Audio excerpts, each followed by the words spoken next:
17వ రాష్ట్ర మహాసభలు స్వర్ణోత్సవ మహాసభలు జరుపుకుంటున్నటువంటి మనందరికీ ప్రత్యేక అభినందనలు తెలియజేసుకుంటూ ప్రధానంగా అధ్యక్ష ప్రధాన కార్యక్రమం రాష్ట్ర స్థాయి వారికి మాకు ఇచ్చే సహకారానికి ప్రత్యేక అభినందనలు, ధన్యవాదాలు. మరి ఎందుకనే మనకి రవిగారు చెప్పినట్టుగా నివేదికలు 2 రూపాయల్లో ఇవ్వటం వల్ల చాలా సంక్షిప్తంగా, సూక్ష్మంగా, చక్కగా, క్లియర్గా అందించడంలో మరి చాలా అభినందనీయంగా చెప్పుకోవచ్చు. అలాగే మనకి ఏదైనా పోరాటాలు అనే క్రమం తీసుకుంటే ఈ మధ్యకాలంలో మనం ప్రతిరోజు ఏదో ఒక రకమైన పోరాటం చేస్తూనే ఉన్నాం. అయితే అలాగే పోరాటాలకే కాకుండా ప్రధానమైనటువంటి అంశాల మీద పోరాటం తీసుకునేటప్పుడు ఉదాహరణకు తీసుకుంటే పిఆర్సీ కానీ సిపిఎస్ ఇటువంటివి తీసుకున్నప్పుడు ఉమ్మడి కార్యక్రమాలుగానే తీసుకోవాలనేది మా యొక్క ఆలోచన అనుకుంటున్నాం. ఎందుకంటే మనం చేసేటటువంటి ఏ అంశమైనా సరే ఉదాహరణకి పిఆర్సీ సిపిఎస్ అనే అంశాల మీద తీసుకున్నప్పుడు ఇప్పుడు కార్యకర్తల మీద ఎక్కువగా కేసులు నమోదవుతున్నాయి. ఆ కేసులు నమోదు విషయంలో రాష్ట్ర సంఘం మరి ప్రభుత్వాన్ని కొద్దిగా ఒప్పించి ఆ కేసులు విత్డ్రా అయ్యేటట్లుగా మరి ముందు ఉండాలని చెప్పి మాకు అవకాశం. ఎందుకంటే నెలలో 2 సార్లు కానీ 3 సార్లు కానీ కోర్టుకు హాజరయ్యే పరిస్థితి వస్తుంది. దానివల్ల బాధల్లో కూడా కొద్దిగా ఇబ్బందులు వస్తున్నాయి.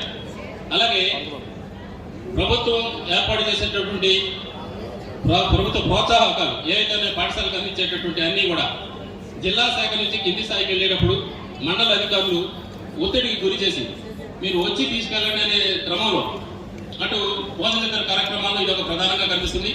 మరి ఈ అంశాన్ని స్టేట్ నుంచే డైరెక్షన్స్ ఇప్పించి పాఠశాలకు చేరే విధంగా చూడాలని చెప్పి మా యొక్క ఆలోచన.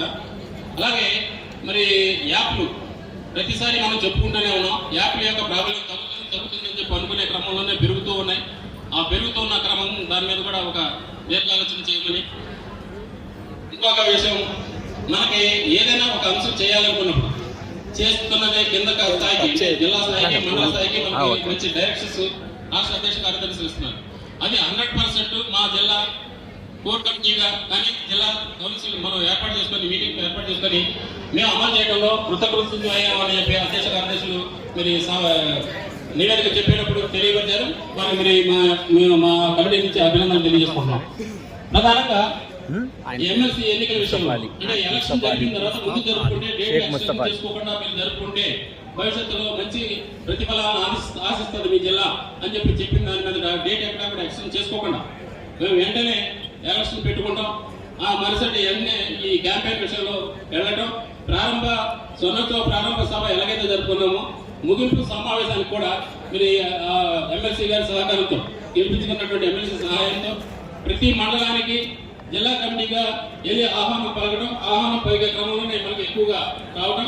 అలాగే ఈ రోజున మరి డెలిగేట్స్ దగ్గర 90 మంది ఉన్నారు. 90 మందిలో 84 మందిని ఈ రోజున ఆధారపరచుకోవడానికి మీరు సక్సెస్ చేసుకోవడానికి మీరు ఆధారైనందుకు కూడా వాళ్ళకి కూడా అందరికీ కూడా అభినందనలు తెలియజేసుకున్నాం. మనం ఏ కార్యక్రమం చేసినా రాష్ట్ర అధ్యక్ష ప్రధాన కార్యదర్శి ఇచ్చేటటువంటి సూచనలే మేము ముందడుగు వేస్తున్నాం. మేము కూడా మన జిల్లాలో కూర్చున్నప్పుడు కంపల్సరిగా డైలీ 4-5 కంపల్సరిగా ప్రధాన బాధ్యతగా వహించేటువంటి పోటీ ప్రతి కార్యాలయాన్ని సందర్శిస్తున్నాం.